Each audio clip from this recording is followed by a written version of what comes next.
Inside Boxing Weekly on the Grueling Truth Sports Network. Inside Boxing Weekly is brought to you by MyBookie.ag and the Retired Boxers Foundation. To get to MyBookie.ag to bet all the college basketball games and maybe Garcia-Lipinets coming up this Saturday night, just go to thegruelingtruth.net, click on the MyBookie.ag banner, and it'll take you right there. I'm your host for the boxing show, Mike Goodpaster. Right now, I want to welcome in my co-host. First up, Jeremiah Preisser. Good evening, everyone. Excited to be on. I'm always excited to talk boxing with you guys. Let's get it going.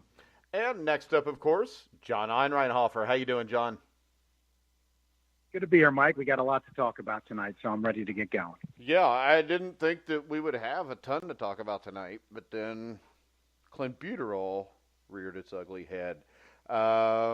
Jeremiah, what's your take on this? I mean, clenbuterol is used to treat asthma, and I know that from everything I've read, there are Mexican cows that have that in them. But I also know wrestlers, athletes like that use it to cut weight. What's your take on this? Well, I don't know. I mean, it's all been sort of complicated and, kind of taking the lawyer's perspective. I like to wait, for the evidence to be laid bare before I make an assumption.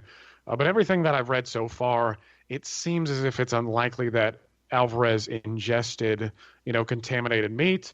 I have seen studies and whatnot. Victor Conti pointed this out where, they did a study a while back, and it was something like 58 out of 200 and something factories that they tested, had contaminated meat in them. But of course, we're talking about an athlete who's worth over $30 million. And, could easily buy organic if he so chose to. But again, it's tough to kind of pinpoint what Alvarez's eating habits are. But yeah, just from everything that I've learned so far, it seems, Victor Conti called it a kind of dog ate my homework excuse. Patrick Connor, who has a little background in pharmacology, he was saying that it's also unlikely that it was ingested, the contaminated meat was ingested. It has me feeling as if, again, I don't want to be the judge and jury, but it seems as if Alvarez likely was using this to cut weight before, so he could focus on other things. I mean, it's used in animals, and from what I understand, they use it in animals so their meat is leaner, it's less fatty. As a boxer, it seems as if it would come in handy because, you could lose weight much quicker. I've even read that while you're at rest, even while you're at sleep, you burn energy quicker than normal. And it just seems as if it would be useful that you could cut weight and then focus on all the good stuff in camp. And that's just kind of my feeling on it. My feeling is that it's just unlikely that he ate contaminated meat. Yeah, and I've got a friend that lives over in Ohio that was actually a wrestler at Ohio State and became a bodybuilder when he got out from there. And he said that this to him is something, and I know me and you talked about it last night, but I talked to him today. He said that if Canelo's walking around at 180, 190, it'd be something you'd use right before camp, and then you come into camp at 170, only have to lose 10 pounds. All right, John, I know that you've always been completely against the steroids, so what's your take on this? Yeah, it's really disappointing, Mike. It takes me back to our conversation we had on it, where I had to, undergo a personal moral debate as these PEDs became more prevalent in all the sports. Where, do you just throw in the towel and say, well, we're going to make them all legal, and we just want to see people fight or play football or cycle or run track and field, whatever it is, and whoever gets the best doctor gets an edge, just like who's ever maybe got the best weight trainer or something.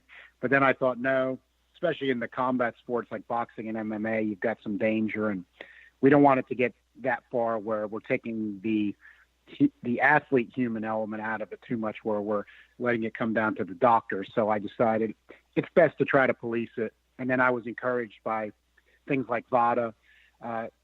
There were things they couldn't even test for years ago in all sports, drugs that were prevalent, and it's getting better all the time. That's encouraging. So I'm just disappointed because I think it's probably more likely than not that, Canelo did it, that he took this. I mean, what really disturbs me, it's like the Russians and the Povetkin stuff. I think people don't understand to some degree. I mean, these things, like melodium's a prescription drug for people that have had open heart, bypass surgery to help them recover. In other words, you get this stuff from doctors. You get these things from crooked doctors. I mean, the clenbuterols and asthma medication. I mean, asthma medications, I'm, very familiar with that realm, and those are stimulants. So, one thing it's true of steroids also, and it's things like this. We know about the weight cutting things and how these things might have been used, but what they also are, where you can get an unfair edge that I think people often forget about PED users, is they get to train harder. They get to recover quicker, they get to train harder. So it's always possible that when you see these things used by these athletes when they're training and getting ready, I mean, hey, they allow you to train harder. The harder you train, the better shape you can be in at the time of the fight, the time of the race. So, I think probably the best way to handle this, though, since apparently from expert reports, we can say also, though, that the meat contamination thing is not impossible. Now, I doubt that all these boxers and other athletes necessarily in Mexico just all came up with it from the tainted meat. I just have trouble buying that. So, but it's not impossible. So I think the standard that's been discussed, which is good, and this is kind of a legal type thing that you'd be using in boxing, other sports, or they already have this. The burden of proof should now become Canelo's. I mean, that's the way it should shift. That's a legal principle where the burden of proof is not normally on you, but then it shifts when something occurs, some sort of evidence is presented. And I think that's really what these PED tests are. In other words, he's tested positive. When you test positive and you're claiming it was tainted meat, then you have the burden now to show that it was tainted meat. In other words, you can't just say I'm innocent. You tested positive. You've got to now show that you in fact did not do it. So if this investigation that they're talking about by the Nevada State Athletic Commission is going to be legitimate, it's a big if. Canelo's going to have to come up with some evidence. But as bad as we might worry about Nevada, let's face it, I'll trust Nevada much more than I trust the alphabets, and we don't have many other places to turn at this point. So let's take a look at what happens there and then evaluate if that investigation was legitimate. But to me, the burden of proof shifted to Canelo, where at this point it would appear that he did it unless he can come up with something to show that he didn't do it. Yeah, and John, I know we've had this debate before, and my thing is this. I think most of these guys are doing something anyways, but my biggest problem with it from the start was different people are treated different ways. I mean, there's all kind of questions about Floyd Mayweather before he fought Manny Pacquiao with the IV the day before the fight and everything. There's so many things that have went on here that I think we can all assume that this fight will still take place. If he was, I agree. Yeah, if this was a Golovkin, the fight may not take place. But since it's a Mexican with the WBC, we all know the way this is going to go. Yeah, I think even Golovkin, though, it would take place. It's about the money. I know. That's what I'm saying. I'm saying Right. Maybe they would do that to him because then you could throw Canelo in against somebody else. But I just think the other thing to me is, and Jeremiah brought this up, we talked to Kermit Cintron a year or two ago, and he talked about, I don't know if you were doing the show with us at the time. I don't think you were. But he talked about fighting Canelo, and they were supposed to fight at welterweight at 147. And he told me off air, and I think he might have said it on air too, he said Alvarez is doing something. He's cheating because he weighed in at 147, and he said from everything he heard, he was 175 to 180 when the next night when they're fighting. So when you look at him, I mean, you put two and two together, and it's hard to believe that he didn't do this. And even if he didn't, and it was because of the beef, I'm sorry, but that's still his damn fault. You know you're not supposed to eat the beef. You're worth millions of dollars. You got your own chef. I mean, you can make sure where you get your beef from. You could live in Mexico and order in beef from the United States. Yeah, I mean, it's possible. That part, I think what you say is not necessarily untrue. I look a little bit at that part. If it turned out to be that there was evidence that he did it from the beef, that, we're human beings, he might have slipped. He could have gone out to some restaurant there. He's in Mexico. I mean, the samples were taken from when he was in Mexico. I know that that's a fact. So, but again, I mean, you make a valid point. He could have slipped as a human, but then you're getting stretching more and more, and it's more likely he did it. But let's be fair. I mean, Golovkin hasn't tested positive, but Canelo didn't test positive before this either. And this is on Canelo right now. Don't get me wrong, but I do see some posts that to me are a little bit comical. The ex-Soviet bloc has institutional doping. The Russians just got banned from the Olympics. The difference with them is they've got physicians that are actually in bed with them doing this stuff, actual medical doctors who, to them, that's not even crooked over there, because in the country, of course, the old Soviet Union's been broken up now, but they go back to the same system. That's where their amateur boxing comes from. The Russians got kicked out of the Olympics. They've got institutionalized cheating over there. So for people to say that, Canelo never tested positive till this week either. And I'm not saying Golovkin's doing it, but I think that, frankly, anybody coming out of that ex-Soviet bloc who somebody wants to put up as an example of a non-cheater is on about the thinnest ice you can possibly get, would be my guess. All right, Jeremiah? Well, what I can say is, sorry, I'm a little backed up here, but what I can say is the thing about the whole cheating thing and it being, there's no doubt that the former Soviet bloc countries are they're certainly above and beyond what many other countries are doing, but it really is a global thing. I mean, just look at the heavyweights who have been popped in recent years. I mean, Irken Tepper from Germany, Tyson Fury, England, right, or the United Kingdom. Tony Thompson got popped for something. Can't remember what it was. James Toney popped for something. Roy Jones popped for something. I think it was Nanodrene or something like that. I know. Multiple offenses. Who does? Tarver had multiple offenses. Tarver has multiple offenses. Lucas Brown was caught for something. We're talking about Australia now.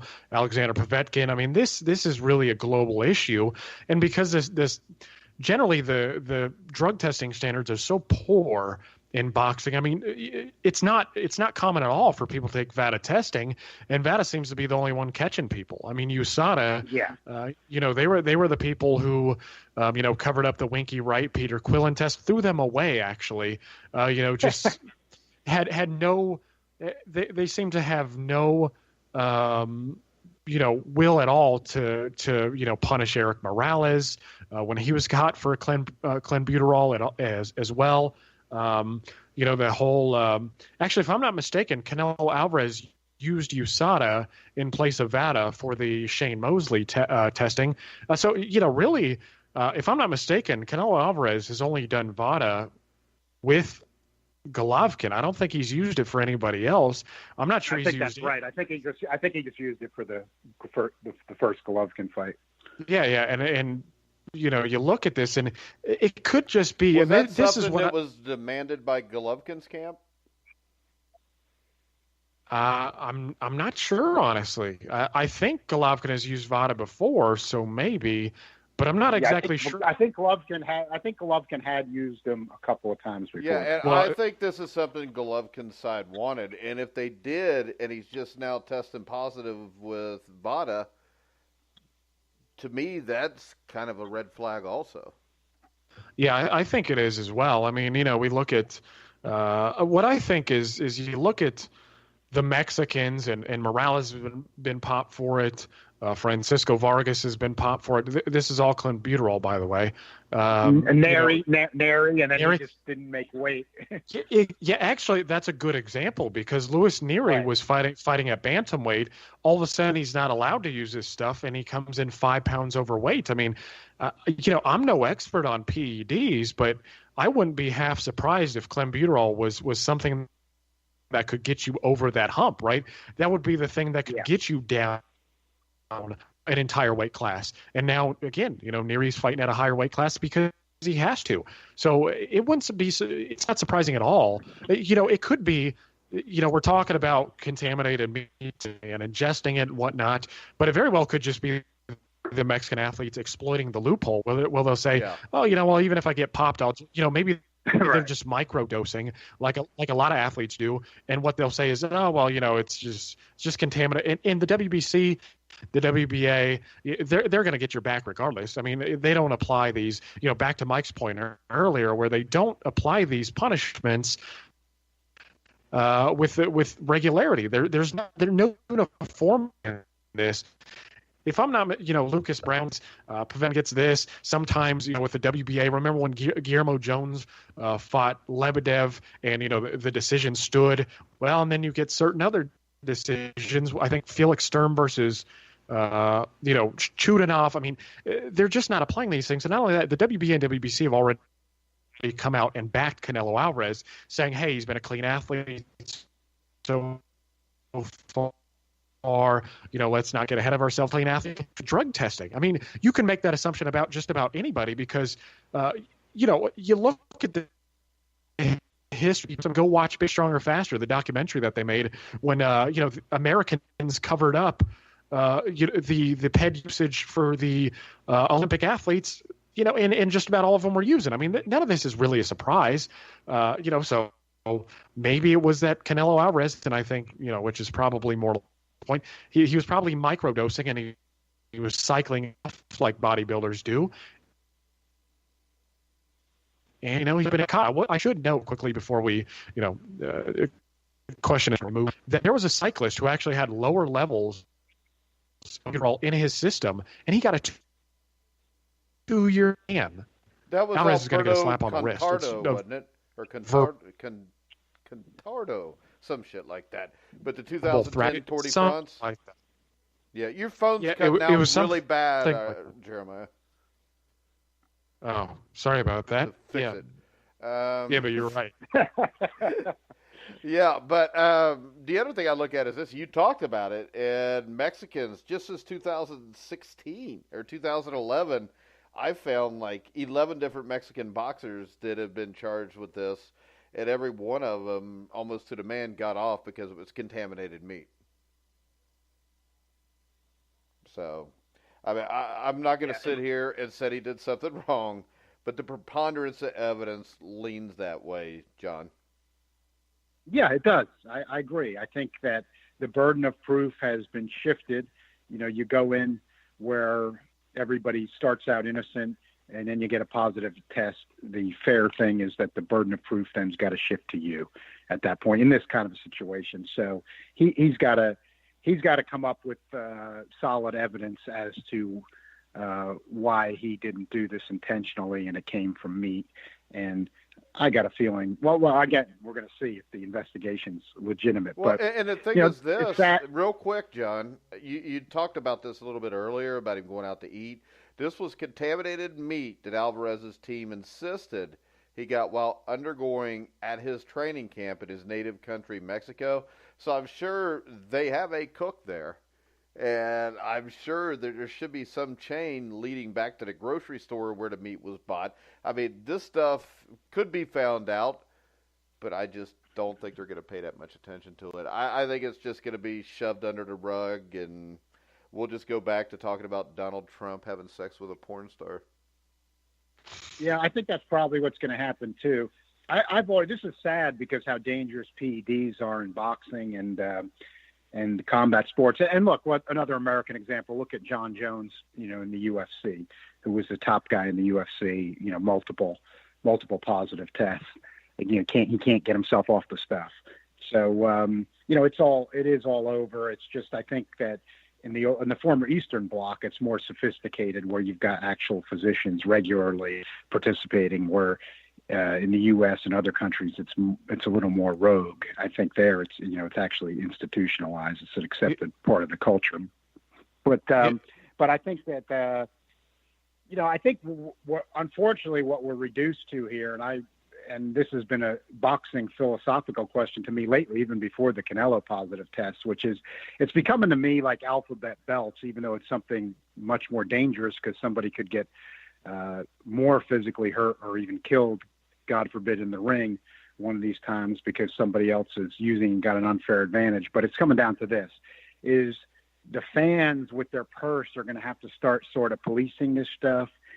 And we know that that's not that effective, but I think that's frankly what we're down to. I think the best thing we've got is that VADA is involved and they're catching people that weren't caught before. So as long as VADA is still in it, I think that we at least have something where these guys can be detected. And then what I mean is it comes down to just like the fans rejecting, 25 years ago, nobody took the WBO seriously. Now it'd be like nobody's looking at the IBO. Everybody laughs at the alphabets most of the time like they should. I think the fans are going to have to look at it and say, okay, this is Canelo's first positive test.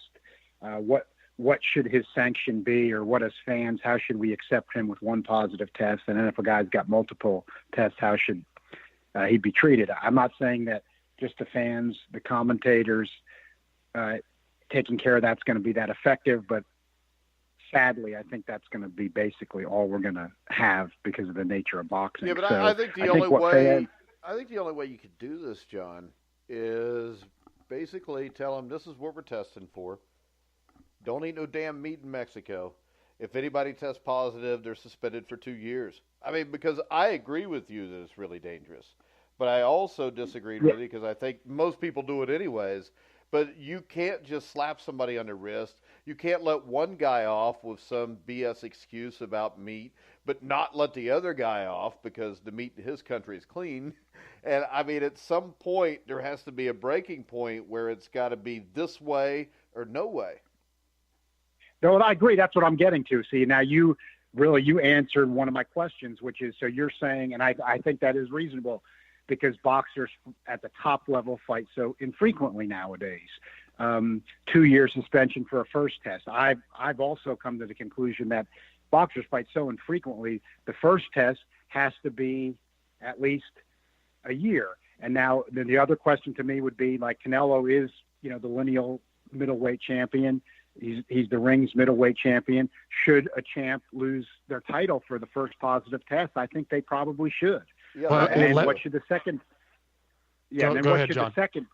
And I'm just saying, and then we have to ask ourselves, like with Ortiz and Povetkin, when you get the second offense, Tarver had a couple. What should it be? I mean, you ought to be out. I mean, should it be? Frankly, should you be permanently not allowed to fight, or certainly you've got to get a very significant suspension of at least 2 years or more. You look in the Povetkin case. Rubinsky, who's a billionaire, he pays a $250,000 fine. That's like, you or I finding a quarter down on the street and giving it to WBC. It's not, that would do it. And I hate to see, I don't necessarily mind a cheating boxer, of course, losing some earnings, but, boxing's so tough and dangerous. Even with this issue, I'm a little squeamish about fighters losing earnings that they've already earned. So I'd like it to be where then they can't, like, if Canelo lost a big money fight because a big payday with Golovkin because this happened, that might be a little bit of a deterrent. So that I think would be somewhat effective. But again, who's going to do this? This is where we have a bigger problem, is we can't rely on the alphabets to do it. They're crooked. Then you really are left with, it would come down to something like, really, when you even had, it was the New York State Athletic Commission that was trying to make sense of, the Ali being unjustly stripped of his title because he wouldn't go into military service, who was going to be the heavyweight champion. There is some precedent for those types of things, that even though it's not perfect, and even though there's plenty of problems there and political people and things like that, the best we might have is it coming down to the Nevada State Athletic Commission or the New York State Athletic Commission.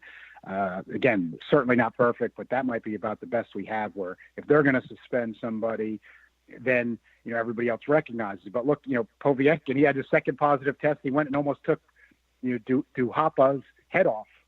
The Russians had him fight in Russia, and they got him to come over on short notice just because they gave him a big payday. So it's this stuff really is dangerous in boxing, and obviously you can see the potential for a huge problem because you can't rely on the alphabets to take care of it. They're just not, credible organizations. Yeah.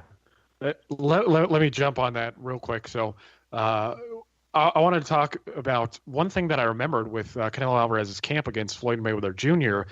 You look at his diet, and he has a personal chef.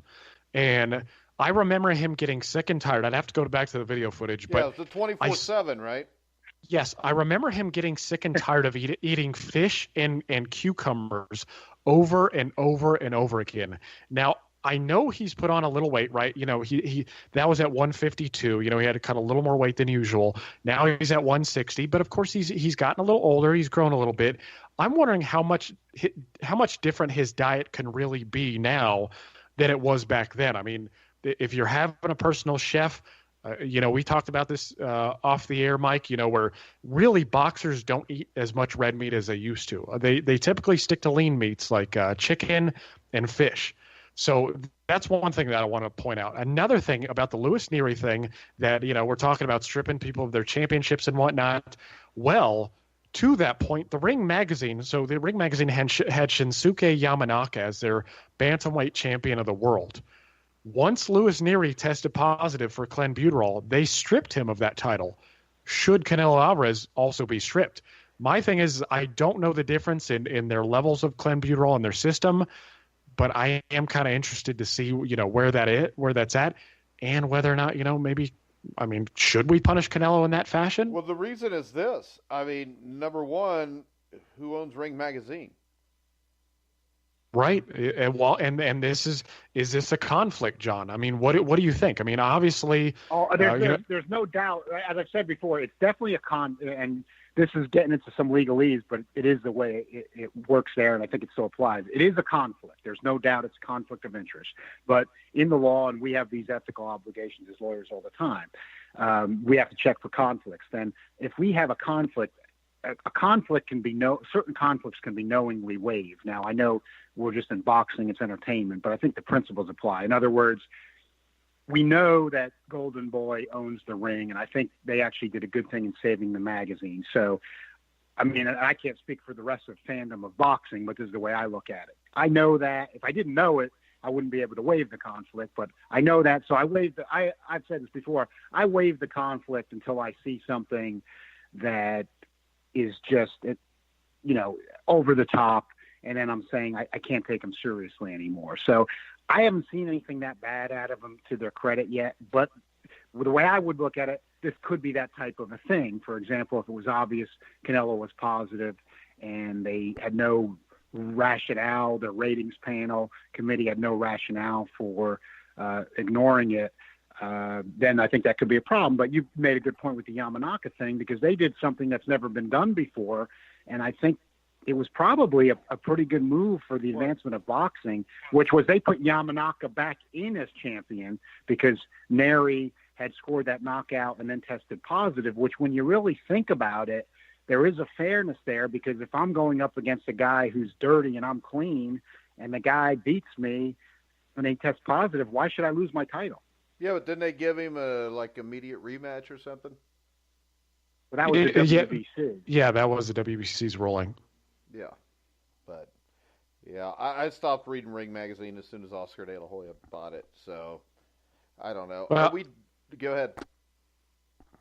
No, we can move on. I just wanted to say, I mean, if Alvarez had more clenbuterol in his system than if Alvarez had more clenbuterol in his system than Neary, I think we should look at that. But, I guess we'll have to wait and see what Douglas Fisher and the others have to say about it. Yeah, right. That's what I'm waiting to see. I want to see what they say. Why are we waiting to see what Douglas Fisher says?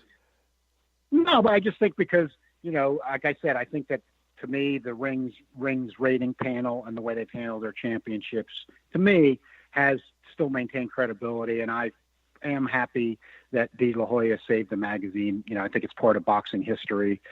So I think he did a good thing there.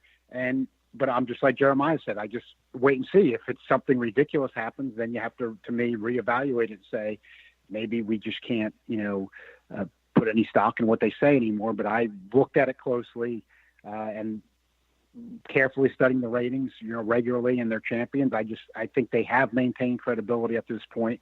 And, Jeremiah looks at this stuff closely, like I do. You see people on social media, I think, who they knock it. They don't even look at it. You can tell. In other words, they don't look at the ratings. So, people who really look at this stuff, I think that they can tell. And so far, it's been pretty solid. I think it's good what Transnational's done, because if we didn't have a Transnational, then the ring went south. We would have nothing. So it's good to have both of them right now, I think. That's all I look at. I don't look at the alphabet. So let's just see what they do.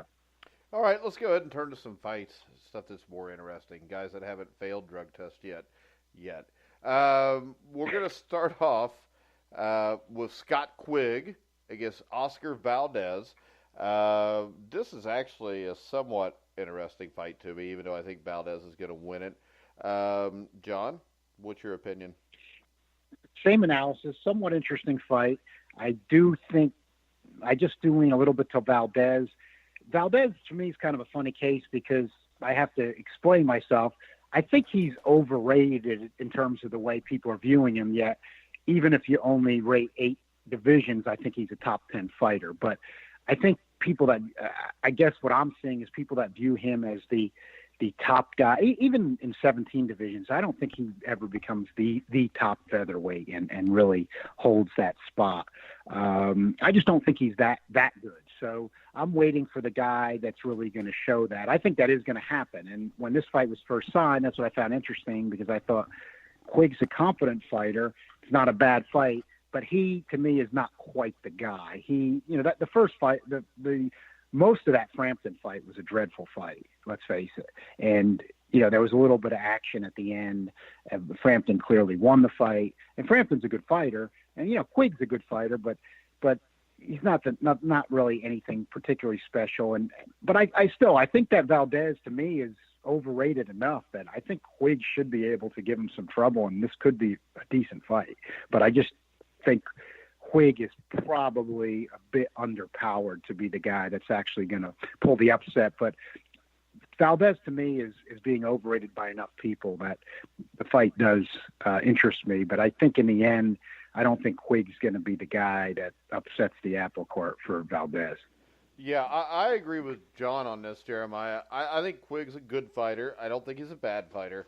My question is Valdez. I know what Quigg is. I'm not really sure what Valdez is. The level of competition has not been overwhelming since he's won the so well looked upon World Boxing Organization featherweight title. He had a nice win over Gradovich. But other than that, he just beat some guys that I think were guys, basically. I don't think he's really been tested. I don't know how much he'll be tested here, but I don't buy all the Valdez stuff either, which is what makes this fight interesting to me. Yeah, I agree, because people are making it out to be as if Valdez was this upcoming star. You see some good natural tools there. He's got good quick hands. He looks like he can box a little bit if he needs to. His punching power isn't bad, but then you go and look at the way he fights against Mariaga and others, where he kind of gives up his ability to box so he can slug a little bit. And, he just doesn't look that great doing so. And if he gets in that mentality where he can just, outfight these guys, I think it's going to cost him. And I agree with John. I don't think that Quigg is quite that guy. Quigg is just a guy who he looks as if he's got, pretty good tools himself. He's not as naturally gifted as Valdez is. But he's a go-getter. He's got good pop, not great pop. He's got good work rate, not great work rate, when he actually lets his hands go. So to me, it looks like it's going to be a real interesting fight. I'm actually hoping that Valdez doesn't choose to box, and I'm hoping that he does choose to brawl, because I think that plays into Quigg's hands. Whether Quigg wins that battle, I still don't think so, but I think it'll make it more interesting. And you never know. Maybe we'll have a couple knockdowns here, or, maybe because I saw Oscar Valdez take a good number of good, clean shots in his last few fights, but I think Quigg's a bit better of a puncher than anybody he's fought so far. I like the fight, though. It's not a 50-50 fight, but I think we'll learn something about Valdez. All right, next up we got Regis Prograis against Victor Postol. I think this, and I think you guys agree with me, that this is a better matchup than Julius Ndongo fighting him. When you look at this fight, John, or Jeremiah, Who do you like here? Indongo is fighting him. Oh, he is? Yeah. Oh, well, never mind then. Yeah, but it's so originally it was Victor Postol. I would rather see Postol. I think Indongo's not very good, but no argument there. I don't want to see Indongo. I mean, I don't care if Postol's sick, if he had sex with a cow and now he tests positive for steroids or whatever, but I'm not big on this. But there's recent rumors. It's supposed to be his hand, but there's been some recent rumors in the last week or two that and we can't prove this, we don't know, but that he had second thoughts about wanting to be in there on this one. Yeah, well, I mean, if I was Postol, I don't know. I mean, Progress, he looks pretty damn good so far. But then again, I might be a little upset if I was Postol and I was fighting for some stupid interim belt or, diamond belt or whatever the hell it's for. Dude, when this is the WBC World Super Lightweight title. Interim. I know, yeah, no, it's I know. Yeah. I just like to leave that word out. Yeah, well, it makes no sense. I still don't know what an interim champion is. Well, how the hell do you have an interim champion when they're crowning a full champion not long after this? I mean, you have Ramirez and a week later. Amir Imam. There's no interim there. It makes no damn sense. So I mean, if I was Postol, I'd be a little upset if I was already the full champion and they're having me fight an interim. Right? I mean, you're more qualified than any of these guys. Prograis is more qualified than any of these guys. So this is the madness of the Alphabet Soup organization. So essentially, let's really you have you have guys that are lower top 10. Imam's not even in a top 10, I don't think. I mean, unless the ring has him. I haven't checked recently, but no, he didn't get back in there after the Granados loss. Yeah, well, and he shouldn't because he's beaten virtually nobody of note since then. I mean, I think he's had 3 wins, but against nobody that I'm familiar with. So essentially, you have a guy who's not top. If this was a Final Four tournament, essentially what you'd have is you'd have the 3 and 4 guys playing for the championship and the 1 and 2 guys playing for the number 2 spot. How much damn sense does this make? I mean, Jesus, I'm sitting here scratching my head because I don't know what to make of this nonsense. But given that, I actually think Indongo is a better styles matchup for Prograis than Victor Postol was because Indongo is not technically that sharp. I remember before the Crawford fight, we were all talking about how Indongo he just wasn't that good. And I think this plays into Prograis' hands a little bit because Indongo he's not as technically sharp as Postol. He's not as well schooled. He's got some length and size and whatnot, and he can hit a little bit. His hand speed's not terrible. But what I think is going to happen is Prograis is going to blast him out of there, probably the mid rounds. But he's going to get a little experience from it because, Indongo is a southpaw. Again, he's got good size. I just think it's a better learning experience for Prograis at this point than Victor Postol would be. All right, John. I think Postol was a much tougher fight. That was one of the fights on my radar for the year, which would have been I love Prograis, but I think that would be a very, very tough test for him because Postol very tall for the weight, and he's a competent fighter too. He had the big win over Matisse, so he's been proven there. Didn't perform that well against Crawford, but he is the only guy to go the distance with Crawford lately. So in hindsight, Crawford's fighting so well, you give him a little bit there. With that understood, I'm never was that high on Indongo, and he's coming in on shorter notice here. I think Prograis blows him out in about 2 rounds. I think that from what I've seen of Regis Prograis so far, if I'm Julius Indongo coming off of getting blown out by Terrence Crawford, you're not going to be in the right frame of mind to be in there with Prograis. And when you're in with a puncher like that and you're not in the right frame of mind and you're 35 years old, you're going to be in serious trouble. So I think that's what I see here. I love Prograis' attitude about a lot of things. He's a boxing historian as well as a boxer. He was just this week, he promotes himself well too, but I like the things he says. He was just quoted within the last couple of days that he's been watching film, and he wants to be a Duran or a Tyson. He respects Mayweather, but it's time. He said it's time for the Mayweather era to be over, and he's going to provide a different level of entertainment. I also like, he lost in the Olympic trials, but didn't really make any excuses for it, because you look how good he looks and you think, how is this guy not an Olympian? And just says he had a bad outing. And, look, that happened to Larry Holmes, Aaron Pryor. I was thinking of some of the fighters that went on to be great that did happen to Mike Tyson. So, I like everything I see about Prograis, including, of course, his talent. So, Ndongo, yeah, I mean, I agree with Jeremiah. The blessing in disguise for Prograis is not that I think he would have beaten Postal, but that, Ndongo is a little bit more of a stepping stone where, he'll gain too, because people are going to tend to probably overrate Ndongo because of the alphabet belt stuff. The three of us don't do that, but there's a lot of boxing people that watch boxing that for some reason will. So that plays into Prograis' hands marketing-wise too. And I think he'll know all that. He should be in good shape because he thought he was going to be fighting Postal. So I don't think there's a let up there. And I think this is just a great opportunity for a spectacular showcase, and I think he should get it. All right, next up we go to the Mikey Garcia-Lipinets card. We get a rematch, Ranthus Barthélemy against, I don't know how to say this, Relica. Relic, yeah. Relic, whatever. Why do we have a rematch in this, John?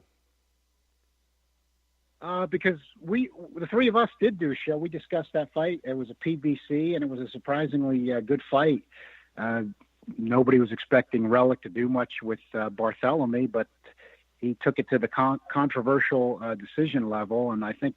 Yeah, it was a lot closer than the scores, at least, because these guys had it anywhere from 6 to 8 points, if I remember, didn't they?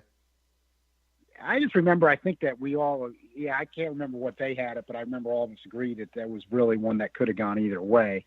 And, I was really disappointed in Barthélemy's performance. I was pretty high on him because, he's got some of that Cuban style of boxing and boxing skill, but he was more willing to me to throw power punches than some of the other Cubans who have a boxing type style. I mean, they're not all the same, as you saw Barrera and, Yuneski, Gonzalez, Ortiz. They obviously have different styles than guys like Lara and Rigondeaux.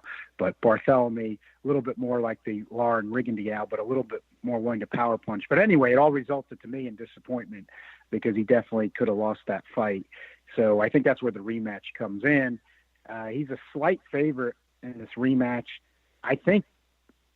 I would think he gets back to what he was enough that he's able to win a decision here. Could be close again, but I would think that he's able to reverse it in the sense that he shows he won the fight this time.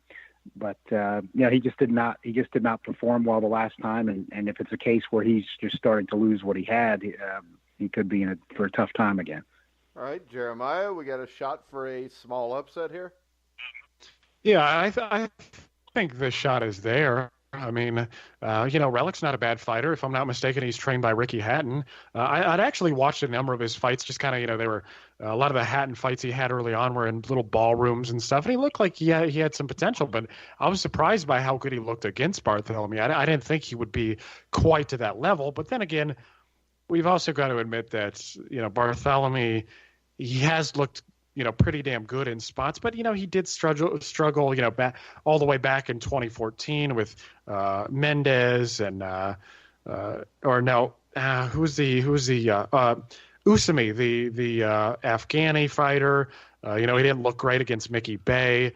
So I think that the potential is there. But I'm going to favor Barthélemy in this just because I think he has more tools to work with. I think if he sticks behind a jab, in a straight. I think he'll do fine, and he'll probably edge out a decision here. Relic's going to go get it, but, typically with the rematches, the better fighter adjusts, and I just think, again, that Barthélemy has more tools here. I think he'll box nicely, he'll edge him out, and that'll be that. But I think it's a good lead-up to the main event.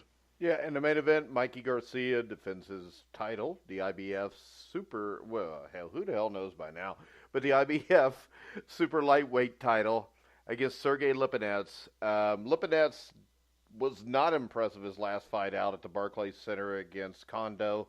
He's only had 13 fights. And I know you like Lipinets, or you have liked Lipinets in the past, Jeremiah, but I think this is just biting off a little bit more than he can chew.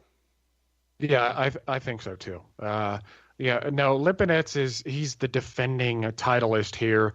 He won the IBF version of crap from Kondo, who's probably rated in the top 30 maybe.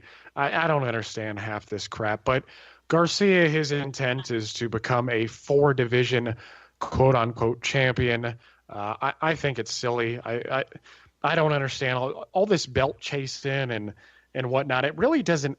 I think these fighters have a false sense of legacy here, because beating Lipinets, I don't see it as that big of a legacy building fight. I mean, Garcia to me has better options at 135, but it is, we got the fight. It was delayed a little bit because Lipinets had a hand injury, and now we're finally here.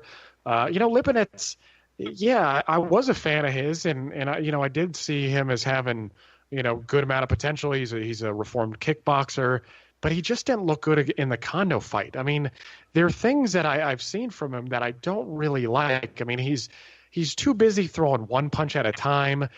He's not as defensively sound as he should be. His power is not quite as good as I thought it would be. And against a guy like Garcia, who's moving up in weight, but still looked pretty sharp against Adrian Broner, I do think that he's just not quite as schooled as he should be if he wants to win a decision here. Can Lipinets pull out the upset? I think there's a possibility, and the reason I say that is because Garcia, I don't think Garcia has a great chin. Garcia's got really good defense. I mean, he fights behind a tight guard, but he was dropped by Roman Martinez in their, I think, 130-pound contest. Maybe it was a 126-pound contest. I do have some questions about Garcia's chin there, but he's just a more imposing figure with his style. He's sharper. He's quicker. I think his power is probably close to being on par with Lipinets at this weight. He's just more schooled, in my opinion. I think he'll win a decision here. Yeah, John, you agree? Yeah, I was, real high on Lipinets, but he just didn't look good against Kondo, and Kondo hadn't even fought out of the same hall in Japan before that. I think that all those fights were there, so that was really just he clearly won a decision, but it was just not a good performance. Left you with some reservations, and I left the odds makers with reservations because I still wasn't so down on Lipinets that I ever thought he'd be the kind of he's just a massive underdog right now on MyBookie AG, the other sites. I mean, just a massive underdog, and it doesn't seem like he should be that big of an underdog. But again, the odds makers basically know. So they're really not impressed at all. I am impressed with Mikey Garcia. I agree with that evaluation. He's looked pretty spectacular since he came back from the very long layoff, 2-year layoff. To have a guy come back as sharp as he did, I mean, you start thinking about guys like Ali, because that hasn't been done much. So, Andre Ward, people like that. But you're talking about the very best, but Garcia's got that kind of potential ability. So, he may very well be that kind of guy. This is a fight that I choose to go to, my 8-division analysis and ratings for thegruelingtruth.net. To me, it gives me what the fight really is. And it fits in with, what Jeremiah had said, which I think is a good perspective on it. And, forget all this alphabet stuff for the legacy. Let's look at, what would be the legacy of some of the greats. Garcia is basically the number one guy with a vacant title. To me, at lightweight, I don't recognize Linares like the ring, and Transnational doesn't either. So, Garcia is the number one lightweight. He's not the champ, but he's doing a little bit of a Roberto Duran type thing, although, of course, Garcia had already been down at featherweight, but Duran was low weight when he was very young as well. And he's stepping up to welterweight here because, if myself, even though I didn't like Lipinets' last performance, I still think enough of him as a fighter. To me, he'd be the fringe he's in the fringe of the welterweight top 10, even rating 8 divisions. And Garcia, since he's basically debuted in that division by beating Broner, who had fought a lot as a welterweight, and he beat him decisively. I look at this as like a true top 10 contender fight, at the lower part of the welterweight division, which is interesting because welterweight's one of the best divisions in boxing. Some people might argue that it's the best. I don't think it's quite the best. I like light heavyweight better, but it's right there. So, and I think Mikey Garcia's got that kind of talent. He talks that way. PBC's got the guys for him to fight. So even though some people might think it's a bridge too far, I mean, I think he's headed for the big fights at, welterweight, 147 pounds. I think even though that's a traditional division, I think that's the way he's headed. I don't think you're going to see him back down at lightweight after this. So this to me is kind of the testing ground there of really pushing himself further into the welterweight top 10, where we start talking about him for fights with guys like Porter and Thurman, and of course we got Spence there, but I think Spence would be too strong for him. So I would think that would be one that he'd be looking to avoid, and he better make that move before Errol Spence becomes the man there. So that's the way I look at it, how it's going to look. I think one thing strategically I did find interesting that Abel Sanchez did with Gassiev in the fight with Dorticos, that I think actually, if Lipinets is, obviously he's going to be trying to win, might apply this fight. Jeremiah and I both thought he's much better with his pressuring style, and McGurk's been teaching him how to box, that he should go back to pressuring. But why I get back to that Gassiev fight with Dorticos is because Abel Sanchez actually had Gassiev boxing early to let the puncher run out of steam a little bit. So it crossed my mind then, since McGurk's been doing all this work on boxing with Lipinets, and he must have something in mind besides just extending his career. Maybe it's reversed. Maybe he's going to have him box a little bit early and try to have Garcia get a little tired, and then start putting the pressure and try to get to him later. But I don't think either way it's going to be enough. Lipinets just didn't look like he's got it all together enough to be able to handle Garcia, who throws those sharp combinations, and Garcia should be able to nail him, and Lipinets should be right there for him. So it might be possible that Garcia stops him here, but he should beat him. All right, Jeremiah, any boxing news before we wrap it up? Yeah, sorry. There are a few things that I wanted to point out real quickly.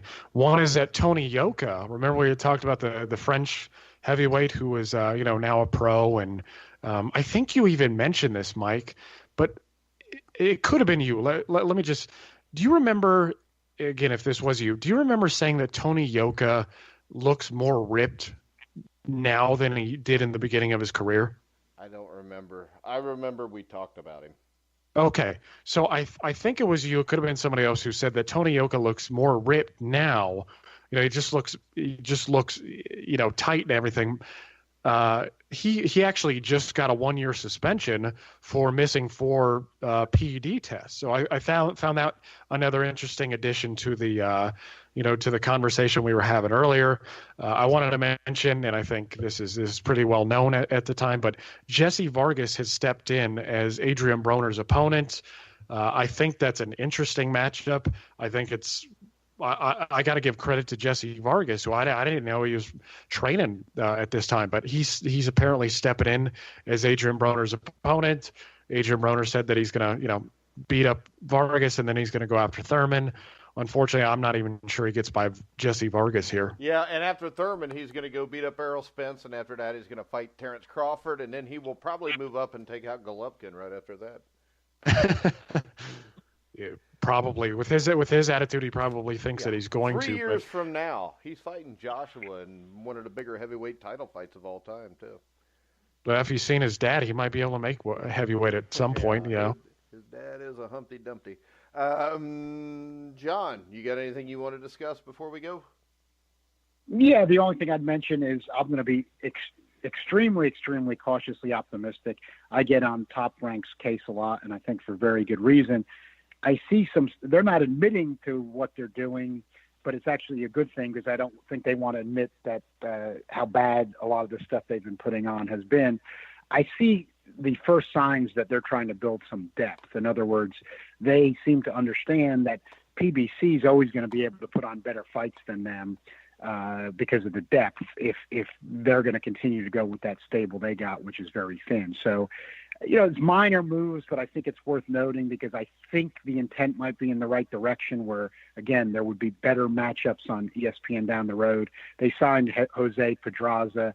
They signed Carlos Dames, who is in the transnational top 10 at welterweight. I think he's a Dominican fighter. He's undefeated. It's not that these guys are stars. It's not that. But getting some competent fighters, so at least on the undercards of these fights, you can have some interesting matchups. They're getting Verdejo back in action, and maybe he'll be against a no-hoper. That stuff does nothing for us. But I'm hopeful with the signing of guys that it might appear minor signings at first, guys like Pedraza, Adames, that this is a good sign that they understand they've got to build some depth if they're going to be running these ESPN shows regularly and maintain any kind of credibility with providing entertainment for the fans and some decent matchups. All right, guys. We're going to go live Saturday night after the fights. Might as well, right? Sure. I'm in. All right, so you can check us Saturday night after Lipinets against Garcia. I want to remind you, you can go to iTunes and download the Grueling Truth app. All you got to do is punch in Grueling Truth. App will pop up. You'll get all of our shows.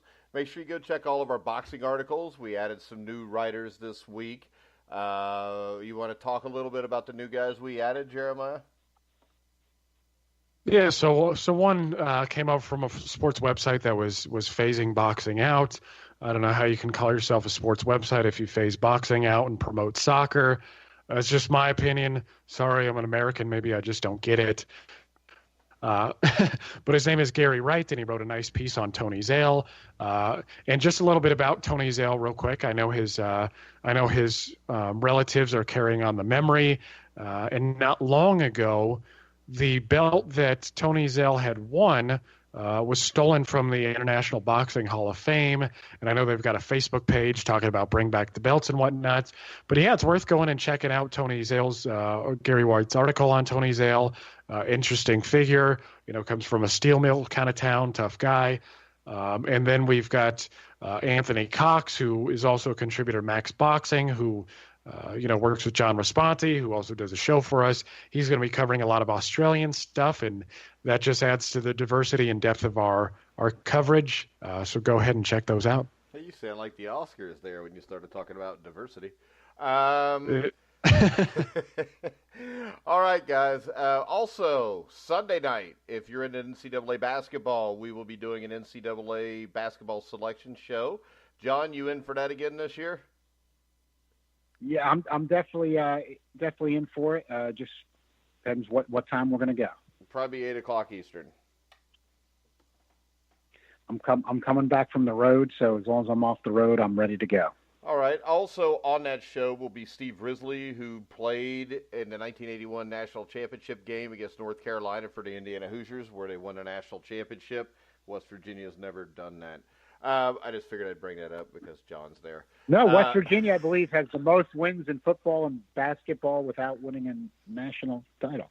That's awesome. I'm a Bengals fan, so together we're Right. both pathetic. Yeah. Maybe we should start doing PEDs. All right, guys. Remember. No, I know. I'm getting a little frustrated. I thought this might be West Virginia's year going in, and it's not a major disappointment, but it's teetering on minor disappointment. If they I'm don't pick actually it a up. Xavier fan, so my team's going to go in with a number one seed probably, unless they screw up the Big East tournament. So, and I would like to bring up the fact that last year my team made it farther, and your team did too. Well, we were just about to beat who? Gonzaga? just a hair away there. Yep, but you didn't. And neither did Xavier, but at least it was a game later. All right, guys. Remember, you can catch all of our shows on iHeartRadio, iTunes, TuneIn, Spreaker, Stitcher. Wherever you can find sports podcasts, you'll find The Grueling Truth. So for Jeremiah Preisser, John Einreinhofer, I'm Mike Goodpaster. You've been listening to The Grueling Truth, where the legends speak.